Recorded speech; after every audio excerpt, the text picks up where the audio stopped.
Father, we thank you, God, for your presence, Lord, this morning. We thank you, Lord God, for your love and embrace. We pray today, God, that may you help us understand your word, the very definition of God, of yours. That's why we are here on earth. We pray, Lord, that may you lead us into your ways, your plans, into your glory, O God, that we may be able to walk, Lord, into the ways that you want us to be. We pray today, O God, help us understand your word, so open up our hearts and our mind to receive. In Jesus' name we pray, and everyone will say, Amen and amen. Come on, give the Lord God glory. Hallelujah. Thank you, Jesus. Thank you, Jesus. How do you say, people of God, let's begin with this. How do you say that you love the Lord? When the Lord expresses His love to each one of us, He lets us feel His embrace. And sometimes when we feel the Lord's embrace, we cry because we are comforted by this cruel world that we are in. Every day we suffered a lot of things, not because the Lord doesn't love us and all. The Lord loves us, and He's proving it daily in our lives. That's why whenever we come into the presence of the Lord, He makes us feel His embrace. At alam niyo po, whenever we feel the Lord's embrace, we feel like crying. Para nung nag-chapel kami nung Friday sa mga bata, ano. And I was expecting the Lord kasi talagang Lunes pa lang nagpe-prepare na ako. And I believe ang word kasi sa akin ng Panginoon, there should be deliverance, a breakthrough of my presence in the hearts of the children. And there was. Many of these children actually came to the Lord, received Him as their Lord and Savior, and now they are saved, protected, shielded, covered. And I was really glad that all of them responded accordingly.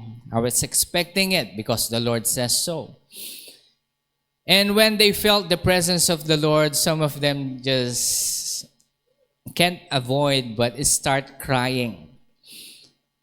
And some of them cannot understand, and the Spirit of the Lord just spoke to me. Help them understand that this is my embrace.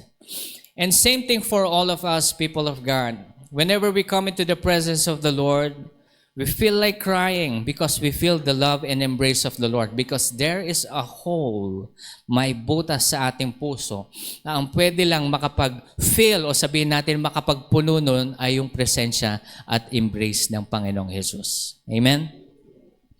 And I want, listen to this, people of God, I want us all to grow up. Yes, we feel pain. Yes, we feel a lot of things in life that we needed comfort from the embrace of the Lord Jesus Christ by His embrace in His presence. Pero you know what? There is a next level after that feeling of embrace. Noong bata-bata pa ako, bagong Kristiyano, we always come into this youth camp. Uso nun yung youth camp eh. Youth camp kami, mararamdaman namin yung presence of the Lord, and we will just cry. And some of the young people, may mga kabatch ko doon, and sabi nila, hindi ka pa umiyak, mapapaiyak ka kapag naramdaman mo yung presensya ni Lord. And then yes, first day, yes, I started crying. Second day, parang yun na yun, sabi ko, that's it. Parang I want some more. But you see, the second day, I did not cry at all. Because in my heart, I was longing for even more intensified love of the Lord Jesus Christ. Sabi ko, there should be more. More than crying. Kasi na-feel na yung heart ko eh. Parang ito, all of us, our hearts are already filled by the presence of God. Then eventually, nakita natin, napuno na, ngayon meron na tayong hinahanap na bago. Hinahanap natin bago ngayon, yung glory ni Lord. Look at this, people of God. After God's presence and embrace, we now long for the glory of the Lord's manifestation. Kung maalala niyo po yung ating pinag-usapan ng 6 Sundays, 7 the most, regarding yung blessing ni Lord at kung saan niya tayo ilalagay. Yung napag-usapan natin before, let me just remind myself, okay? Yung being inside the territory of God. Because we can, alam ko po na una yon, pero gusto ko po malaman nyo, bago tayo makapasok doon sa teritoryo ng Panginoon, wherein yung heaven, ito yung sinasabi kong teritoryo, no? Yung heaven's blessings will actually fall upon the earth through you. Let me repeat now. Yung territory ni Lord is yung blessing ng heavens will fall upon you and will manifest inside here on earth. Madami nagtataka, saan kaya yung Garden of Eden ngayon? No? Saan ba yung Garden of Eden ngayon? Ang Garden of Eden ngayon is nobody knows where it is. But actually, in a vision the Lord showed me, sabi niya, son, inside your heart there is a forest, garden that needs cultivation. Cultivation of my word.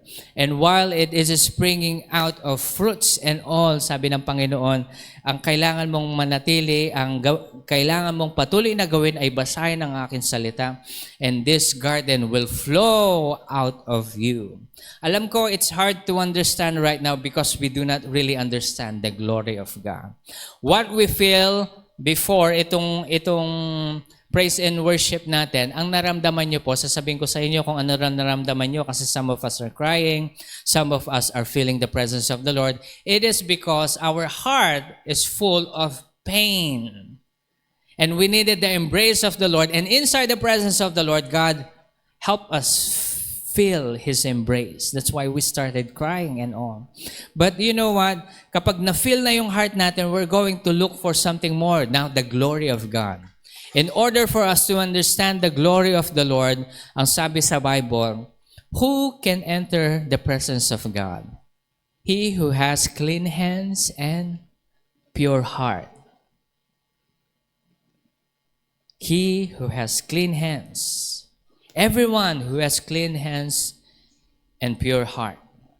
Kaya ito po ang gusto kong pag-usapan natin ngayon. Because the Lord is actually calling us for greater glory, calling us for greater call, not just to sit there and just listen to the word. That is a part, but we need to grow up. I'm telling you, people of God, we need to grow up in Christ. Kailangan nating lumago. Kaya ngayon, medyo itutulak ko kayo. Alam niyo po kung bakit malapit na pong bumalik si Jesucristo. Okay? Marahil matagal na natin naririnig yan. Pero alam niyo po, mas malapit nang dumating si Jesus ngayon. I-explain ko mamaya. Pero before all of those things, we are going to talk about right now is about your calling. Saan ka ba tinawag ng Panginoon? Ang iyong panawagan. Saan ka ba tinawag ng Panginoon? Ngayon, kapag nalaman mo yung iyong panawagan, not only in accordance to the fivefold ministry na napag-usapan natin for many times. Ano po yung, ako na. Pilipino eh. No? Ano po yung fivefold ministry natin? Can somebody help me? Pag-usapan natin. Ano yung una? Yung isa, pastor. Hindi naman unang-una pastor. Actually, apostle, evangelist, prophets, pastors, and teachers. Isa yun sa mga panawagan. Meron din tayong tinawag sa kingship o yung may mga political call. Meron din tayong mga tinawag sa encouragement na pwede kayong mag-encourage ng ibang tao. Uplifting words to help them and strengthen the body of Christ. Meron din mga tinawag na sa business na kung saan sila yung magsosupport sa ministry. Alam niyo po nung panahon na kailan ba nauso yang lahat daw tinawag sa business? Hindi lahat. Okay? Huwag tayo maging ilusyonado at ilusyonada. Hindi lahat tinawag sa business. Kasi halimbawa, kapag ikaw ay tinawag na pastor, yes, marahil the Lord is going to teach you some form of business or what. But that is not your main call. Alam niyo po, ang pinaka-main call ko ay pagpapastor. And on the side, God has given me a blessing of a gift and business. That's why ginagamit ko yon para sa ikakalwalhati ng Panginoon. Pero nung napansin ko, tingnan niyo po ito mabuti, nung napansin ko, nag-concentrate ako masyado sa business, kinuha ni Lord. Anak, pastor ka, hindi ka businessman. Okay, Lord, babalik na ako sa pagpapastor. Alam niyo yon, sometimes the Lord do all of these things just to remind us. But you see, I want to remind each one of us, you are called by God. Everyone is. Sabi mo sa katabi mo, tinawag ka ng Panginoong Jesus. Tinawag para saan? Para itaguyod ang kanyang kaharian. Okay? Alam niyo po ang kinagandahan dito sa ministry natin sa Humphrey Center, nobody is hungry for power. Nobody is hungry for... Anong ibig mo sabihin, Pastor? Nobody is hungry for power. Hindi na tayo yung katulad noon. Alam niyo po, nung nasa Clarkview kami, ito mga panahon ni Mama Dang, sa ni Pastor Jan. Panahon nila Pastor Bong, ni Pastor Sharon. Yung mga ating mga veterans, okay? Yung mga panahon nila, agawan ng posisyon. Gawa ng posisyon. Lalo na, nung nag-start po si Mama Dang dito, talagang agawan. Yung parang talagang gusto nila, sila lahat ng leader. No?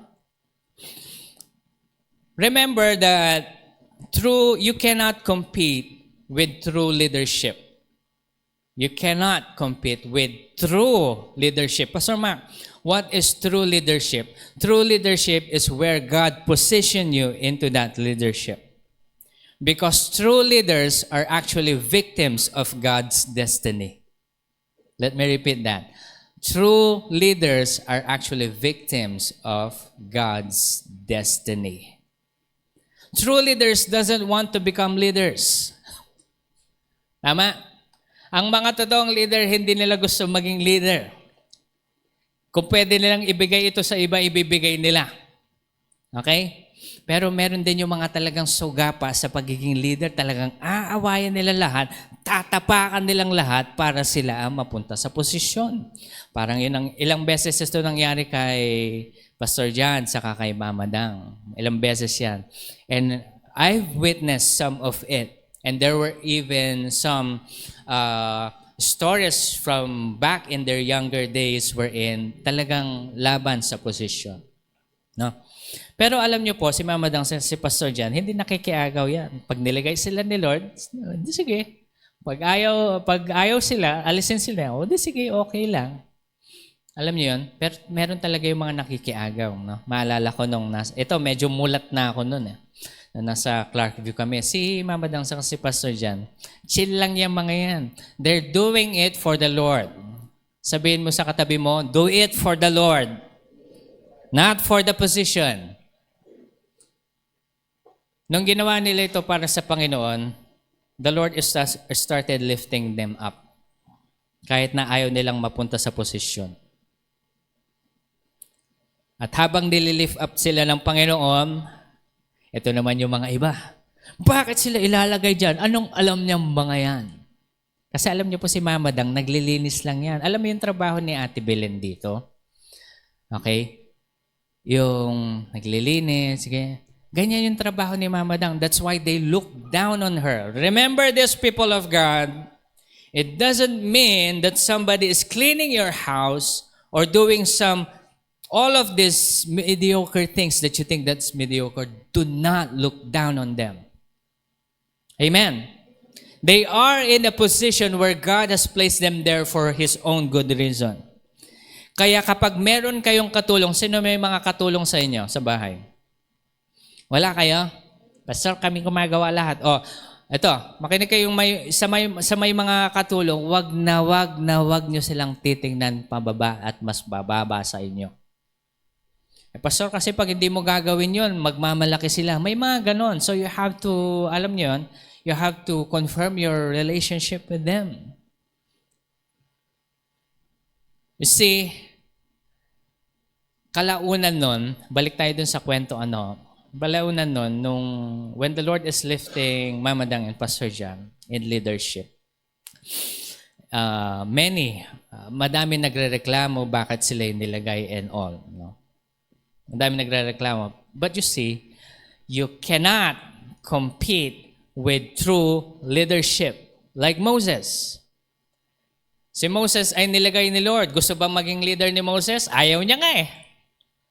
Sabi ng Panginoon sa kanya, go back to the land, to Egypt. Free my people.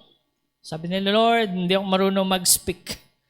Lord, ayoko Lord, mahiyain ako. I'm a very timid person. Yeah. Pero you know what? In spite of all of these things, God still positioned him. Nag-effort ba si Moses? Let me ask you, nag-effort ba siya? Not a bit.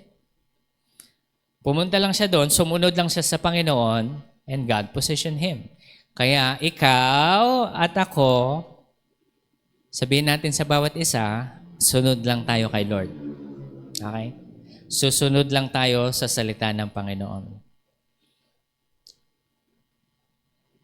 At kapag isa ikaw sa katulad ni Miriam, yung older sister ni Moses, napag-isip-isip niya na, teka, ako naghugas ng puwetan nitong batang to. Pag wala ako, baka kinain na siya ng buhaya doon sa river. Ako yung nagbantay sa kanya. Ako rin nagsuggest sa princess na mag-alaga doon sa bata. Bakit? Akala niya ba siya lang yung kinakausap ng Diyos? And from that very heart, sa very heart ni Miriam, yung rebellion hindi pa nangyayari, meron na siyang parusa sa Panginoon. Sabihin natin, parusa. Merong laging parusa if you're fighting against the leadership that God has placed. I'm not just talking about the church. I'm also talking about the leadership inside this country. Kaya kapag nilagay ng Panginoon si Marcos, hindi dahil we favor him, we follow him as our leader. The same way we followed Duterte when he was reigning as the president. Pero ano yung nangyayari ngayon? Bangayan, awayan, etc. Diba? But you see, we must not play along with the works of this world. Yung mga norms ng this world. That's why we need to understand that we must not compete with true leadership.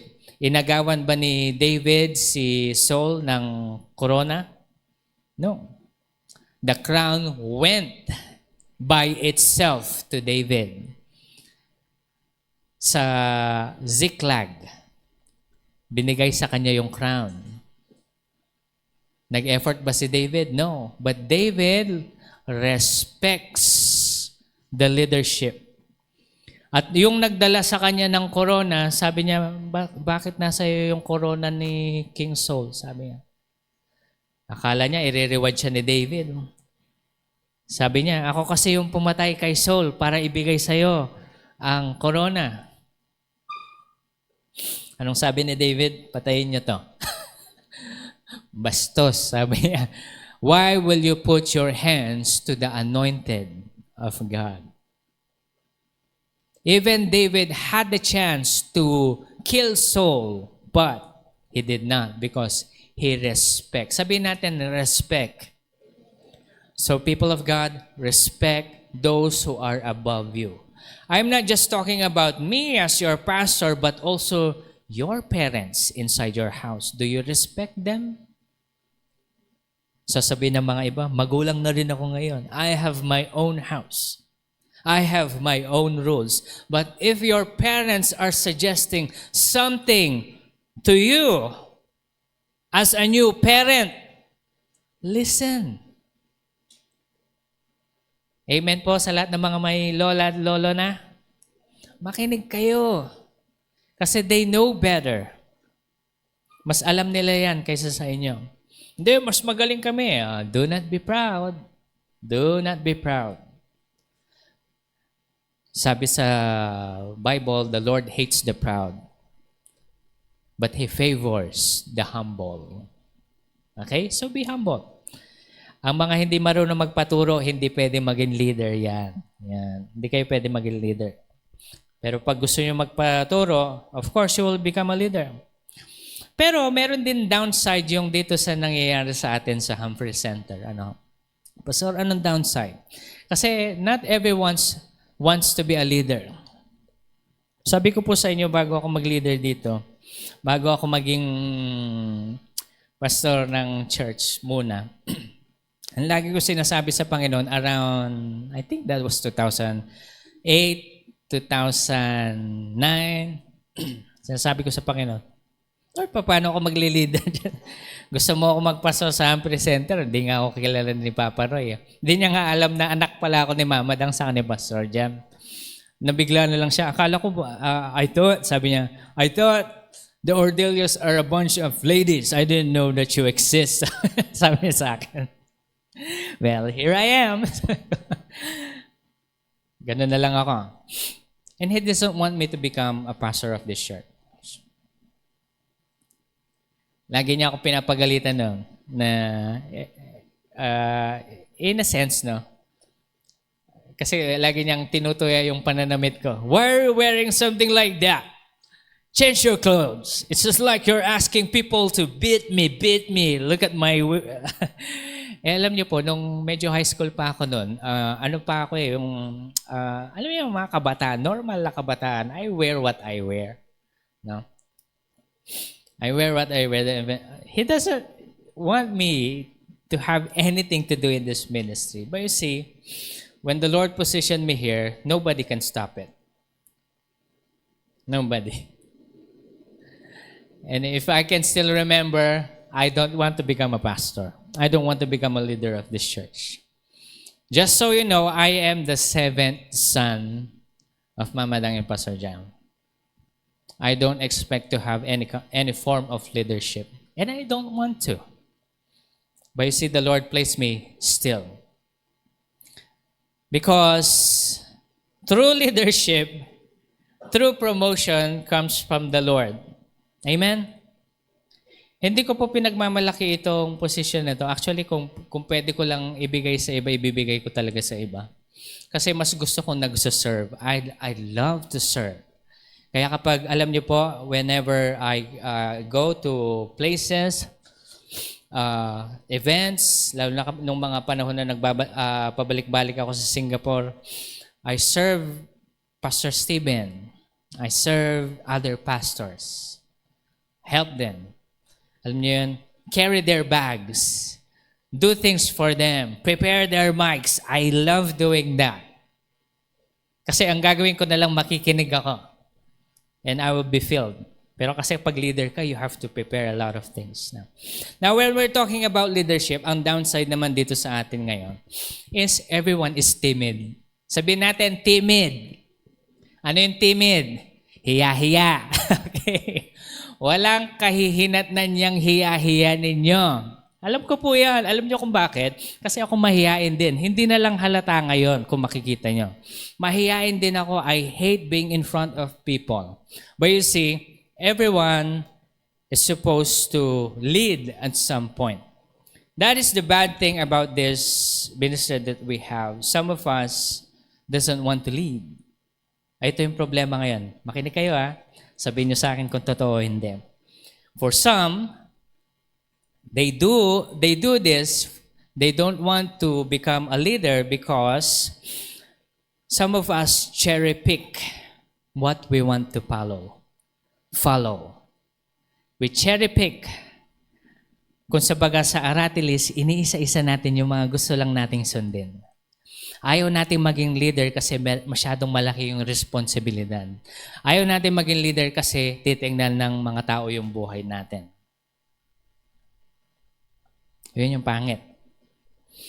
We only choose what we want to follow and we ignore some of the things that's actually the things that we need to follow also. Ang pagsunod po sa Biblia, hindi lamang yung pipiliin mo kung ano yung gusto mo. Amen? But you're going to follow everything. So every preaching and teaching that I'm doing here behind this pulpit is in accordance to the word of the Lord. We cannot be picky on what we need to follow, and also the things that we don't want to follow. Alam niyo po,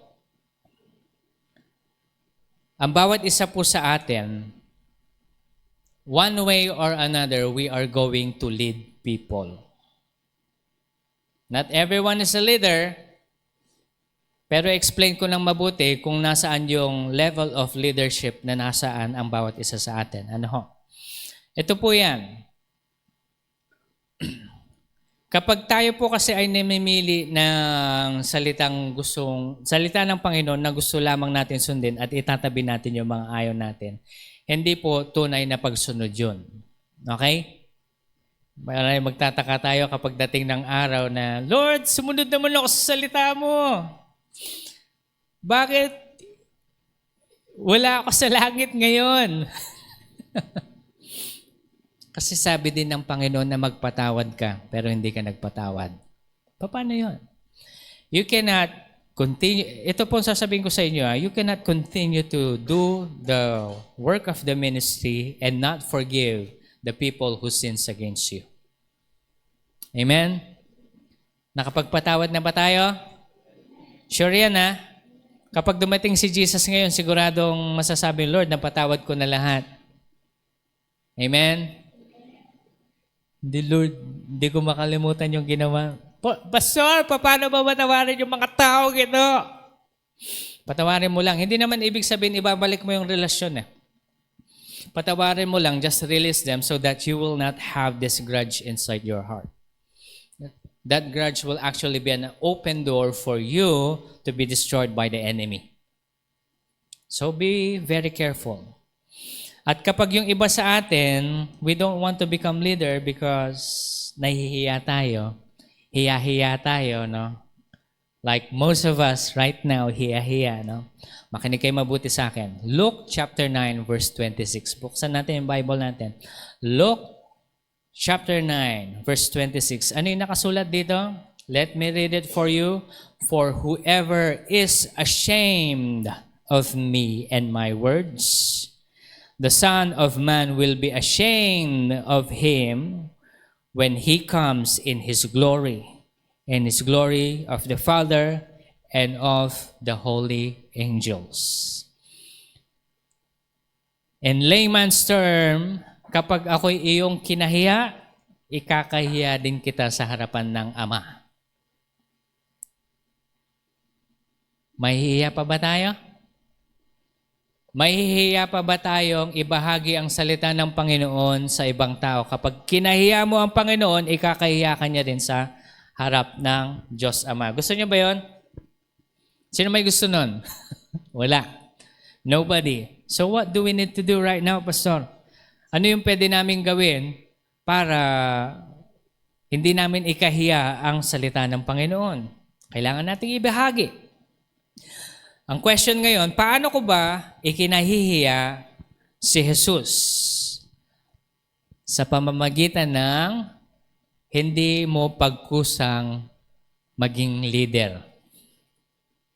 Pastor, akala ko ba si Lord ang magpuposisyon sa atin doon?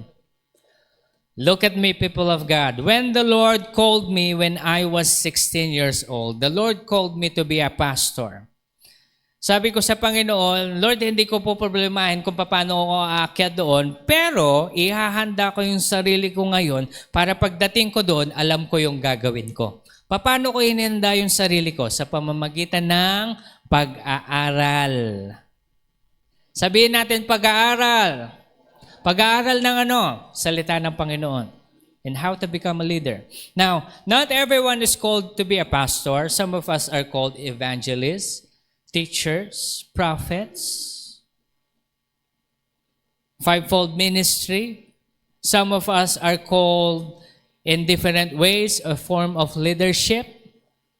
But you see, this time, I'm talking to the kids, sa mga bata, hindi sa mga matatanda. I'm talking to your children, mga teenagers. This time, use this time as a form of training. Ika nga, training for you to become a leader. Paano ba ako training ng Panginoon as leader? I don't know, for some reason, in every form of, halimbawa ito, uso ito sa elementary, sa high school, habang kayo nag-aaral sa college, alam niyo yon, kapag merong mga group works, kapag nakita nila akong gano'n, halimbawa nag-group work na kaming ganyan, no? Group work.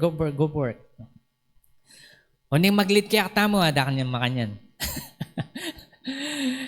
Baka yung mga hindi kababangan, hindi maintindihan.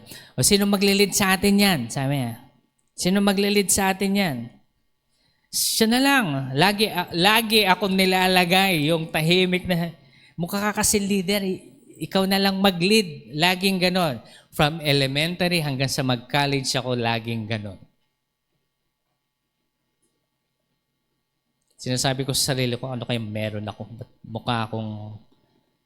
Sabi ko sa isang kaibigan ko, mukha ba akong katiwa-tiwala? parang pinagkakatiwala nila yung grade nila sa akin. Hindi lang grade, no? And mind you this, like ko sinasabi ito kasi people just open up to me for no reason. Maalala ko, nagtatrabaho ako sa isang school noon sa Makati. Kausap ko lang yung secretary ng school. Usap lang kami, chill lang kasi wala pa yung estudyante ko. No? Tapos mamaya-maya nag-o-open na siya.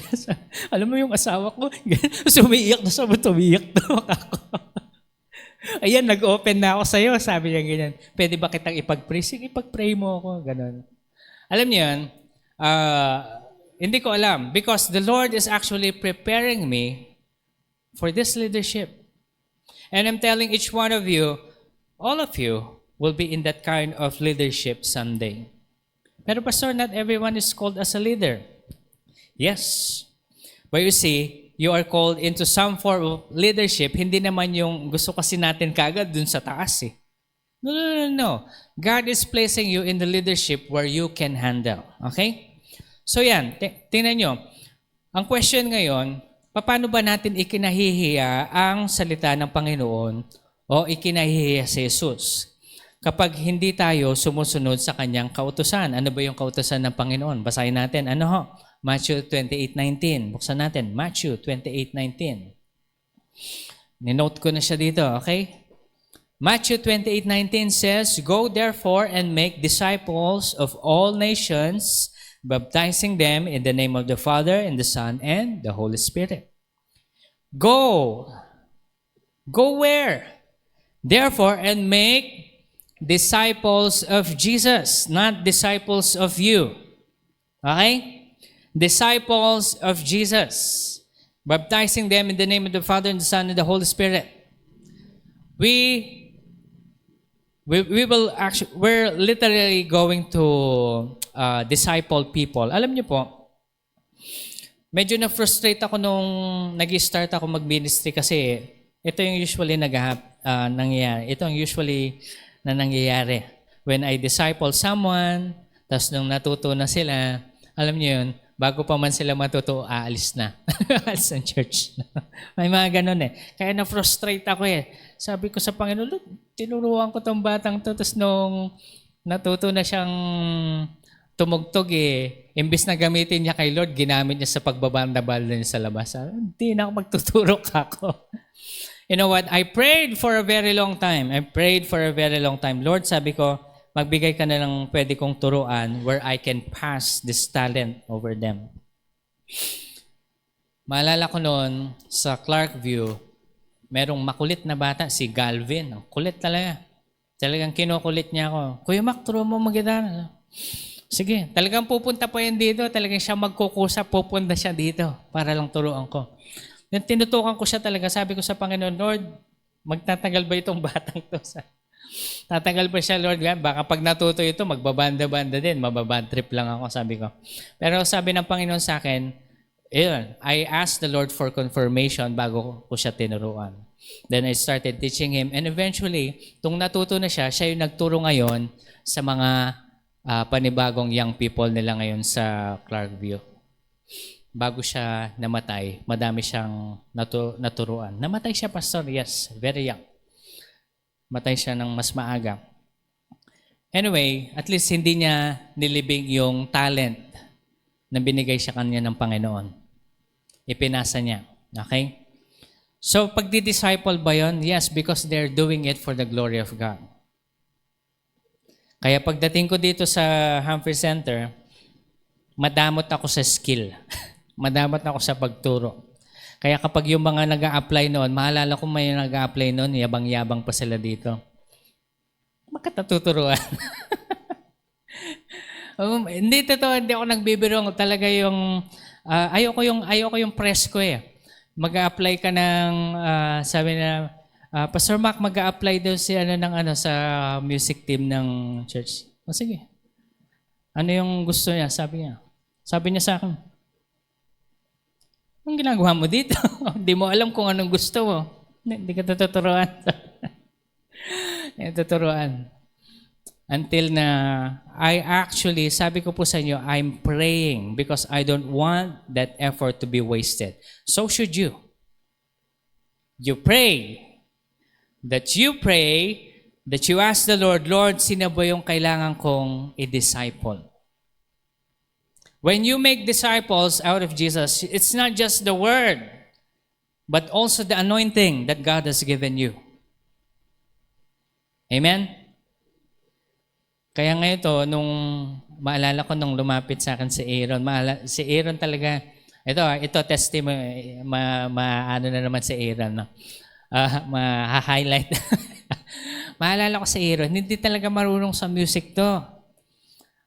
Kasi pag nakita ko yung bata, alam ko kapag may talent siya. Alam ko talaga pag umaalingaso yung musika sa kanya. Ewan ko, nakikita ko yun eh. Nung nakita ko si Aaron, talaga hindi ko makita. Lord, hindi ko talaga makita. Hindi ko talaga makita. Pero alam nyo, I'm hearing the Lord, Son, do not waste your time with anyone else. Pour it upon this kid. He was still young. Naalala ko pag nagbe-bass yan, talagang basic na bass. It's a part. Then, I prayed for him. I teach him a couple of things. Madami rin din siya natutunan kay Miss May, nagturo sa music and all. Then eventually, nung lumapit siya sa akin, Pastor Mark, gusto ko pa maging part ng music niya. Sabi ko sa kanya, medyo strict ako dito. Sabi niya, okay lang po. Gagawin ko lang. Masunurin to eh. Masunurin ang batang to eh. Kaya when I poured my heart in Him, praying, Lord, ito na. Let my talent, my skill and anointing be passed unto this kid. Kaya nga napunta na sa kanya eh. Ibig sabihin, hindi naman nawala sa akin. Sabi ko po sa inyo, dumodouble lang yung anointing when it's being passed. Okay? Look at me, people of God. If you are a follower of the Lord Jesus Christ, make disciples. Pray for them. Hindi lang tayo puro meeting, Starbucks, usap-usap. No. We do that sometimes, but that's not the very cause of your life. Ang mas mainam dyan, yung iluluhot mo sila sa panalangin. Yun ang true discipleship. Amen? Hindi yung kita-kita nga kayo, tapos wala naman nagbabago sa buhay nila. Dumadami nga kayo, dumadami yung cell group ninyo. Tapos wala naman nababago, lahat ay barumbado pa rin. Wala din. Hindi discipleship yun. True discipleship is just, you kneel down to the Lord. Pagpe-pray mo talaga yung mga yan. Kaya ito po sasabihin ko sa inyo, let me ask you, meron na ba kayong dinidisciple? Yun lang. Diba? Remember that the word of the Lord is a commandment for every Christian. It is not a suggestion. When the Lord says, go and make disciples, make disciples. Amen? Ipag-pray nyo po. Ipag-pray nyo kung sino talaga yung pwede nyo tutukan na ipapanalangin na someday Pastor, hindi naman kami minister katulad ninyo. Alam nyo po, hindi nyo naman kailangan maging minister katulad ko. Katulad nga sinasabi ko po sa inyo, hindi lahat tinawag na pastor. Some of us are tinawag in different places. Politics. Kapag ikaw ay tinawag sa politics, tuturuan mo yung iyong dinidisipulo. Ng ano? Paano mangurakot? Hindi. Kung paano sumunod sa salita ng Panginoon. Okay? Iba-iba yan eh. Halimbawa, ikaw ay businessman. Gusto mong i-disciple yung isang bata. Siyempre, ituturo mo sa kanila yung salita ng Panginoon at yung very purpose, that's why you're growing money. Ini-increase mo yung money for one reason. Para magliwaliw? No. To build the kingdom of God. Amen? Pero pastor, wala naman akong anointing katulad ninyo, katulad ng ibang tao, katulad ng ibang businessman o kaya politician. Kasi ganito yan, people of God. I want you to realize something. Okay? Yung talent at yung skill at yung anointing mo, nandiyan sa loob mo. Sige nga, itas natin yung ating kanang kamay. Hawakan niyo yung mga tiyan nyo. Andito sa loob. Andyan. Hindi sa loob ng tiyan, hindi sa kinain ninyo. Okay? Ilalabas nyo rin yan. Ang sinasabi ko, inside your spirit. It's in there. Kasi, kung pag-uusapan pa rin natin hanggang ngayon, Pastor, hindi ko pa rin alam kung saan ako tinawag. For goodness sake, ilang taon na natin pinag-uusapan yan. Hindi mo pa rin alam kung saan ka tinawag ng Panginoon. I cannot tell you where God has called you, but you need to seek the Lord yourself. Amen? Katulad nga po sabi ko sa inyo earlier, yung puso natin, butas yan eh. That when we feel the presence of the Lord, katulad ng kanina, we feel the presence of the Lord, we feel like crying because our hearts are being filled by His embrace. And when we are filled by His embrace, ang susunod yan, we're looking for something greater. And something greater can be found in serving the Lord. When you serve the Lord, you are looking for something great. O tanungin ko po kayo, sa buhay ninyo, satisfied ba kayo? Are you satisfied? Or are you longing for something that you wanted to build for the glory of God? You want to make a mark in this earth that someday, somebody or a lot of people will be able to know na ito, ang taong ito, may mga nagawang mabuti ito, and your name is going to go down in history because of what you have done. Isang example, si Billy Graham, very great evangelist. O ito kasi yung leadership ni Billy Graham, international level yan. Okay? Not everyone is called there, but somehow, some of us are called into a lower form of leadership. Magsisimula yan kapag ikaw ay naging magulang sa loob ng iyong pamilya. Kaya nga sabi ni Pablo, hindi kayo pwedeng kumuha ng leader, overseer, sa mga mananampalataya kapag yung sarili niyang pamilya hindi niya kayang alagaan. Maalala ko po noon, ito makinig kayo mabuti, no? Kapag pinag-pray ko po kayo dito and somehow the Lord spoke to me regarding your calling, it doesn't mean I'm going to position you right away. Let me repeat that. When I prayed for you here and I heard the Lord spoke of your calling, it doesn't mean I'm going to position you there right away. I will not. Alam niyo po kung bakit? May pastor, tinawag naman ako doon. Ba't di mo kayo puposisyon? Maalala ko nung minsan may pinag-pray ako. He is called as a pastor. And he was expecting me na pagpipreachin ko siya. No. Bakit pastor? Ba't di mo pinag-preach? Hindi niya nga maayos yung sarili niyang pamilya at mga anak niya hindi nakikinig sa kanya. Patatayuin ko dito? No. Kasi sabi ni Pablo sa Timothy, dapat yung sarili niyang pamilya maayos. Mga anak niya nakikinig. Iisa yung asawa niya. Isang babae lang. Okay? Hindi yung madaming chicks. May mga ganun eh. So hindi kito, sabi ko, Sabi, I will not. Tinatanong po ni ano kung kailan niya po daw siya pagpipreach kasi tinawag po daw siya, ako siya pagpipreach. Bakit? Sabi mo, isin niya muna yung pamilya niya. Amen. Kaya ang dami nagagalit sa akin. Ganun talaga, I am not pleasing anyone. Sabi ko po sa inyo, magalit na kayo sa akin, wag lang si Lord. Dahil pag si Lord ang nagalit sa akin, aalisin niya ako dito. Aalisin niya yung anointing sa akin. Aalisin niya yung blessing sa akin. I don't want that. I don't want that. Mas gusto ko nang umalis itong mga makukulit. Kaya nung nagsialisan sila, hallelujah! I rejoice. Ayaw magpaturo eh. Kaya sabi ko, Lord, yung mga inalis mo, Lord, palitan mo ng mga masunurin. Kaya ang sinabi sa akin ng Panginoon, papalitan ko yun ng mga mas bata, mas magagaling, mas matatalino, mas mga anointed. That's why today, sabi ko po sa inyo, I'm concentrating and praying daily. I'm telling you, this is without hypocrisy. I'm not just because of sweet talks or anything. I'm praying for the children.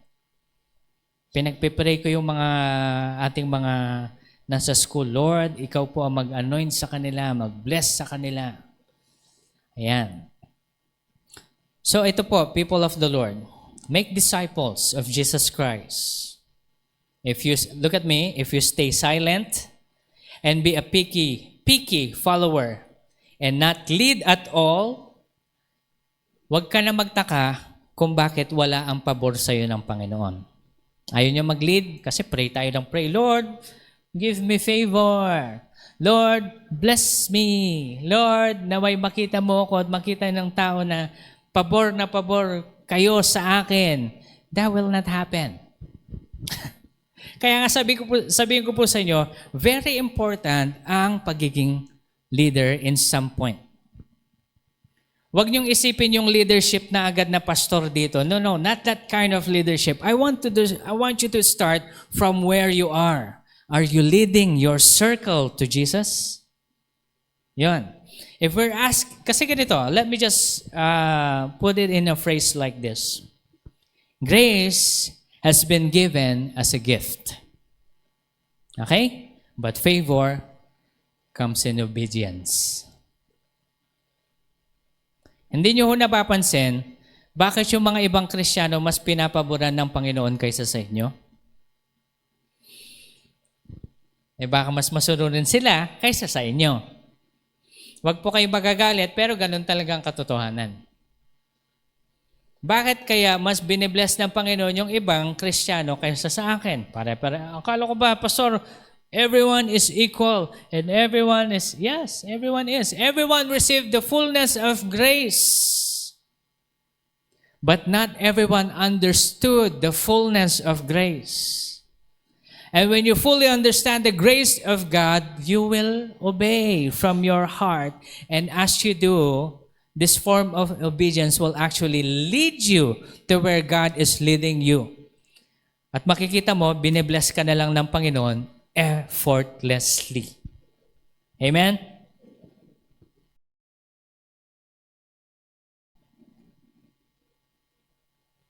Maalala ko nung nagtatrabaho ako sa Makati. Kasi yun lang talaga yung nagtrabaho ako sa outside where I am right now. No? Trabaho ko sa Makati. Mahal na mahal ako ng boss ko doon. Nung umuwi na ako sa Pampanga, dito na ako sa Pampanga, tinatawagan niya pa ako, Al, punta ka dito. Sabi, kailangan ko ng teacher. Sabi ko, Ma'am, di na po ako makakabalik dyan. Nakadestino na po ako sa Pampanga. Mga ganon. No, sayang kasi, malaki ito. Pwede kong dagdagan yung sweldo mo. May mga ganon. Talagang pabor na pabor.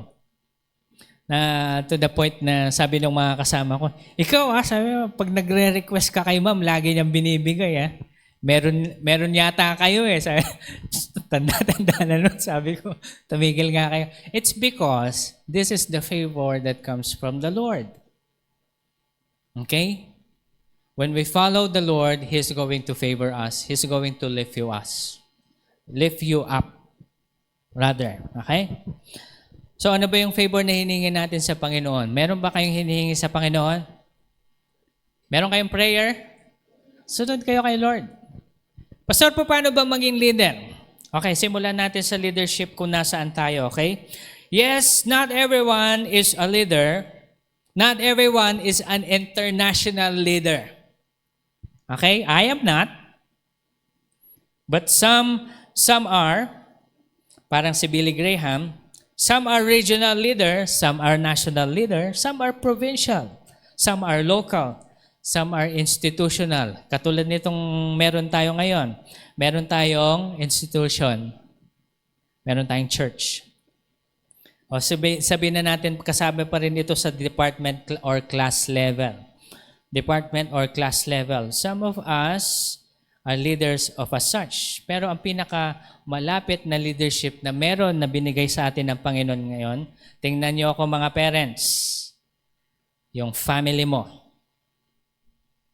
Yan ang binigay sa iyo ng Panginoon. You lead them to Christ. Lead them to Jesus Christ. Bring them to church.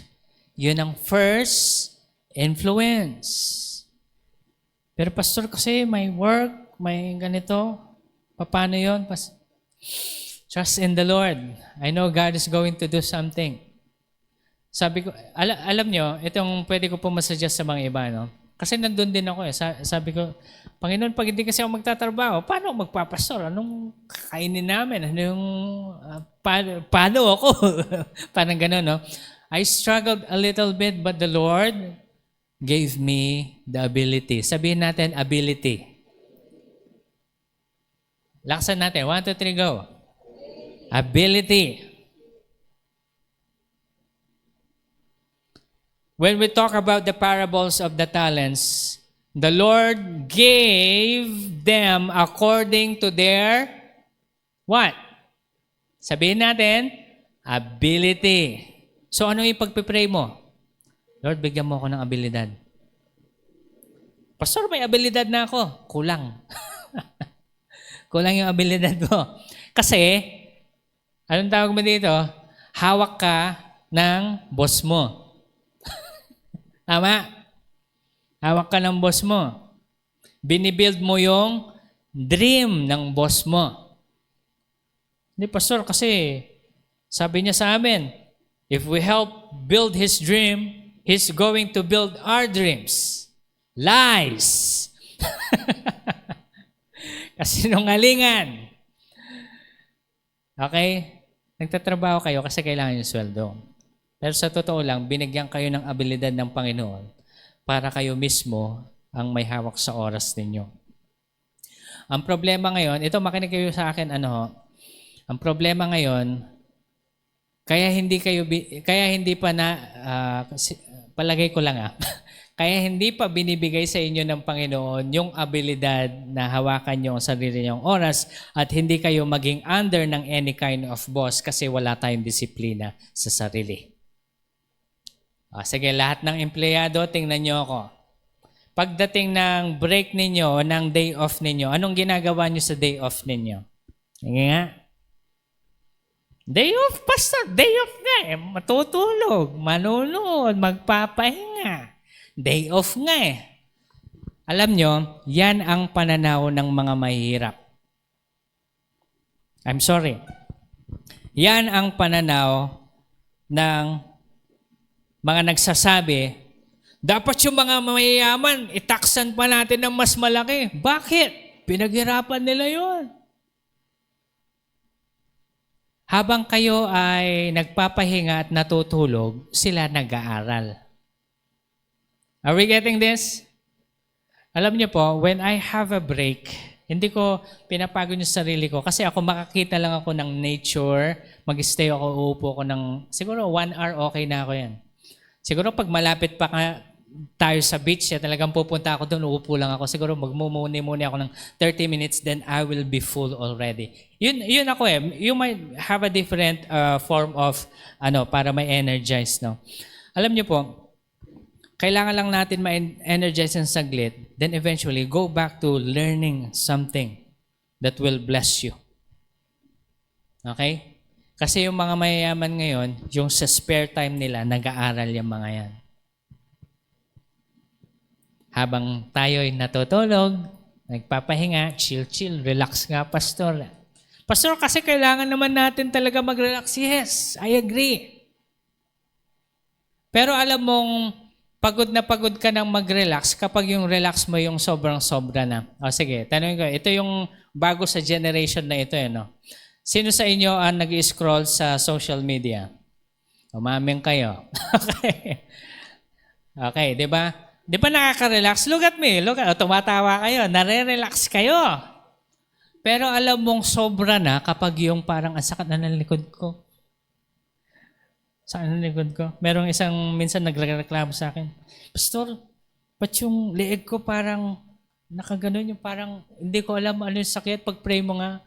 Pag-pray ko na sana, sabi ko sa kanya, medyo na-discern ko, lagi siya naggaganon. Kasi cellphone mo yan. Bawasan mo ako, matatanggal yan. Bawasan mo. Sa mga mahilig mag-scroll dyan, di ba sumasakit leeg nyo? Okay, kapag sumakit leeg ninyo at gumanon yung leeg ninyo, tapos magpapapray kayo sa akin, i-rebuke ko kayo, hindi ko kayo pagpipray. Kasalanan nyo yan. Lupit naman, Pastor. Si Lord nga, pinatawad kami. Si Lord yun, kaya nga hindi ako naging Lord eh. Okay? Joke lang po, ano ho. Now, not everyone is a leader, but some form of leadership has been placed upon your hand. Leader ka ng family mo, leader ka din, halimbawa sa school, leader ka ng circle mo. O sa mga high school, mga young people, sa mga college, let me talk to you. Sa loob ng circle of friends mo, ikaw ba yung nang i-impluwensya o ikaw yung ini-impluwensyahan? Pastor, mabilis kasi ako ma-impluwensyahan. Iwasan mo yung mga tropa mo pag ganun ka. Okay? Kasi ako nung high school ako, college, hindi ako mabilis ma-impluwensyahan eh.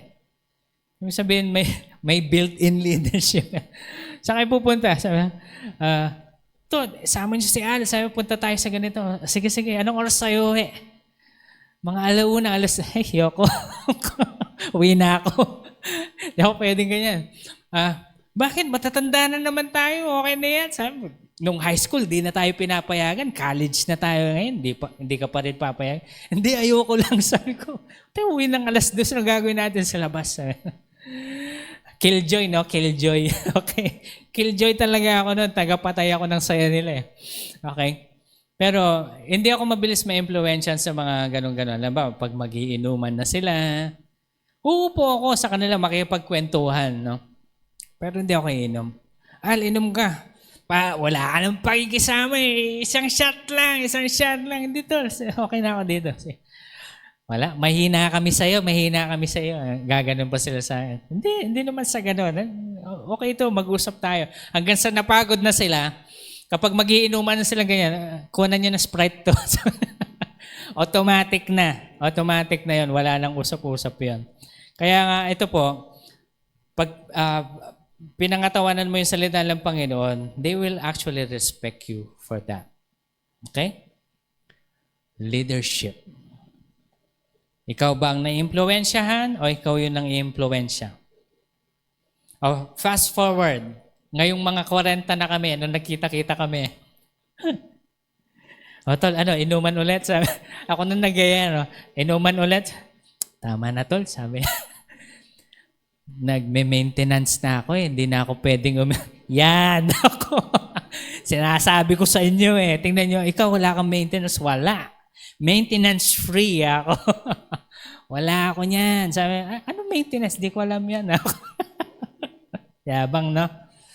It's because you take care of yourself. Ngayon, nagsisisi sila, sana sumunod na lang ako sa'yo. Ang iniisip ko kasi yung mga anak ko, maliliit pa. Tingnan nyo na. Kung inayos nyo ako. Pero okay lang yan. Sabi ko, ayusin nyo buhay nyo ako. So people of God, look at me. One way or another, you will become a leader. Sabihin mo sa katabi mo, magli-leader ka one day. Actually, some of us are already are. Okay? Lalo na kayong mga parents, leader na kayo. Ang pakiusap ko lang sa mga magulang, wag yung anak ninyo ang nasusunod. Yan ang problema sa generasyon ngayon. Ayaw po daw pumasok ng anak ko. Ha? Kami yung mga nasa admin at mga teachers. Ayaw pumasok ng anak mo? Sumunod ka naman. Sino yung magulang? Umiiyak po kasi, di paluin mo. Sino bang masusunod sila? Maalala ko, sabi nga ni Miss Loy, nung naghanap siya ng college, gusto ko mag-aral sa ganito. Tapos sabi daw ni Mama Dang sa ni Pastor John, hindi, dito ka lang. may nagawa siya? Wala.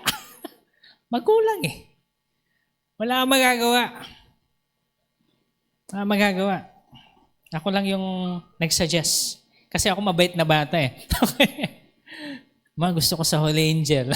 Sige, enroll kita doon. Masunurin eh. Ako ano gusto ko, nasusunod eh.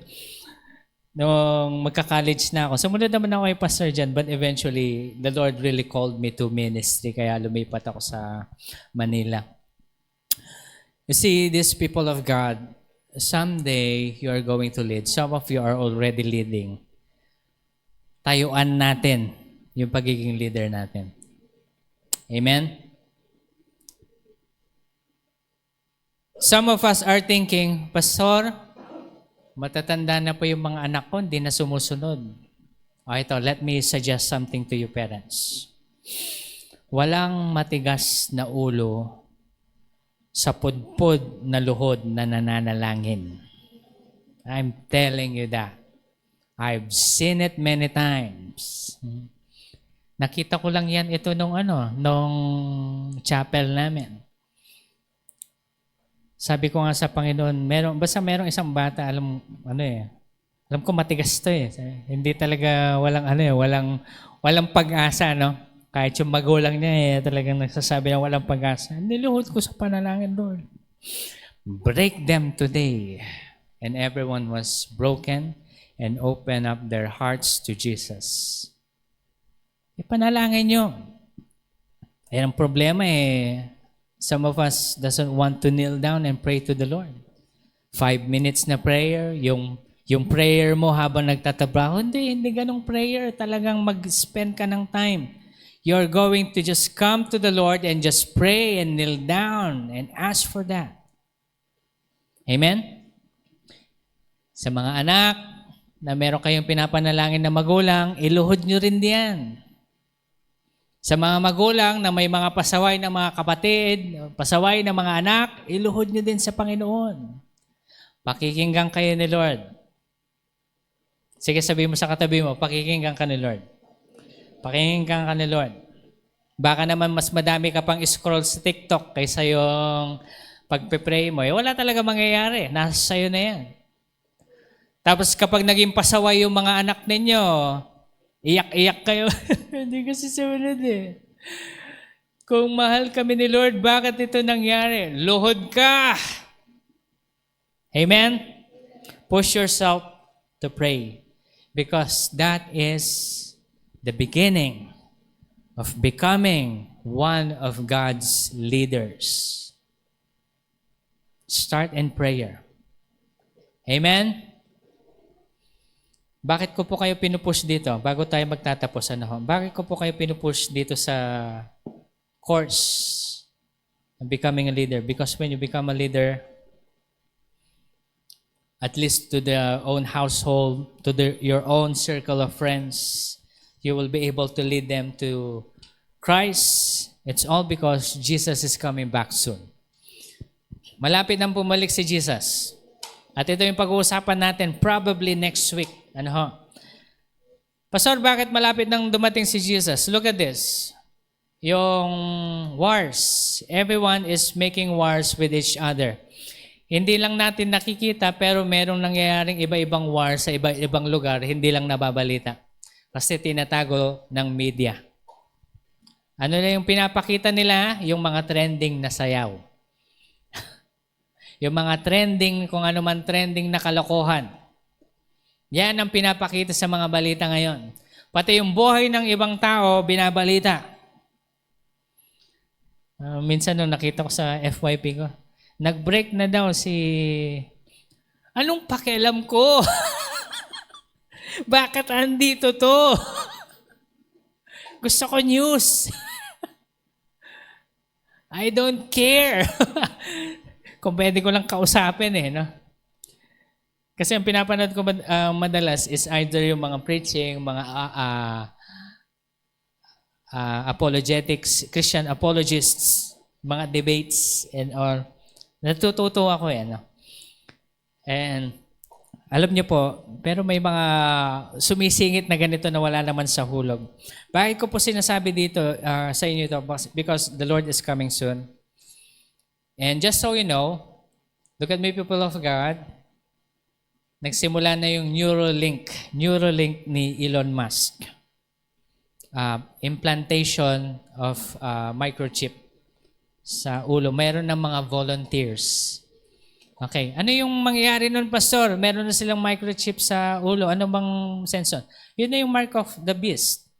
Okay? Kasi, you know what? Satan doesn't have power. That's why Satan is using technology para malaman kung ano yung nasa isip mo. Kasi they cannot read our mind. Ngayon, Neuralink, maglalagay ng ChatGPT doon. Pwede ka na mag-ChatGPT kahit na wala kang hawak na gadget. Pastor, okay yun. Yan, okay din yun. Mapupunta ka naman sa impyerno. Good luck. Okay? So, nagsimula na yon. Okay, hindi lang po yun. Kung mapapansin nyo, ano yung mga nangyayari sa mundo? Lindol dito, lindol doon, earthquake. And what's even worse, alam nyo na panood kong balita, Venezuela yun, yung nag-earthquake ng 7 point something. Nalaglag yung mga buildings, may mga nakaligtas na bata. Alam nyo pong nangyayari sa mga nakaligtas na bata? Pinalitan yung pangalan nila at kinidnap sila for human trafficking. Madaming nagrereklamong parents, nasan yung magulang ko, konti lang yung asan na yung mga anak ko? Sabi niya, konti lang yung natibag sa amin, bakit nawawala yung mga anak ko? At nilagay niya yung mga listahan, nawawala yung lima kong babaeng anak, nawawala yung 2 kong anak. Different parents, I'm telling you, the world is getting worse. Kaya pag-pray natin maayos. Remember yung binigay sa atin ng Panginoon na prophecy that there will be great earthquakes that will come upon this year, and pray to the Lord that it will not come upon you and your family. Nanalangin ba tayo? At kung sakaling mangyari man dito, ipanalangin natin na poprotektahan tayo ng Panginoon because God promised us that He will separate. He will make the world known the separation of those people who belong to Him and those people who doesn't belong to Him. Do you belong to the Lord? So you will not be afraid. Amen? So ano yung natutunan natin ngayon? Do not be ashamed of the gospel. Share it inside your family first. Pag parents ka, okay lang, madaling i-share. Pero, Pastor, paano kapag anak lang ako? Ang pwede mong gawin, manalangin ka muna para susunod ang iyong mga magulang. Amen? Sasabihin ko po sa inyo, pagdating ni Jesucristo dito, hindi nyo pwedeng hilain yung nanay nyo o tatay nyo habang pupunta kayo sa langit. No. Salvation is individual. Individual decision. You pray to the Lord that your parents are going to be saved. Amen? Sige nga, taas yung mga estudyanteng ipinapanalangin yung magulang nila. Pray for your kids. I pray for your kids. Pray for your parents. Huwag kayong mag-alala. I will pray with you. Pero huwag kayong susuko kasi pag sumuko kayo, wala na mangyayari. Okay? Kayo lang po. And also, you start your leadership in that position. Kneeling down in prayer. Amen? Let's all stand in the presence of God. And let's just give God glory. Come on. Let's give the Lord glory. Lord, we thank you this morning, O God, for what you have done. We thank you, Lord God, for being faithful to us in spite of us not being one.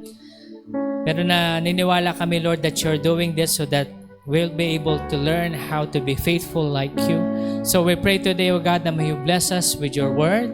Bless us, Lord, with change. Renew our hearts and our mind in accordance to your words, O Lord. At dalangin po namin ngayon, pagpalain niyo po kami, Panginoon, ng leadership inside our hearts. We will start by praying, O God. Praying for everyone na nasasakupan namin or yung circle of friends namin. Today, O God, we leave everything in your hands for you. Alone, O God, is to be honored and to be praised. We thank you, we love you, and give you our praise. In Jesus' name we pray. Amen and amen. God bless you all po. Magandang umaga po sa bawat isa.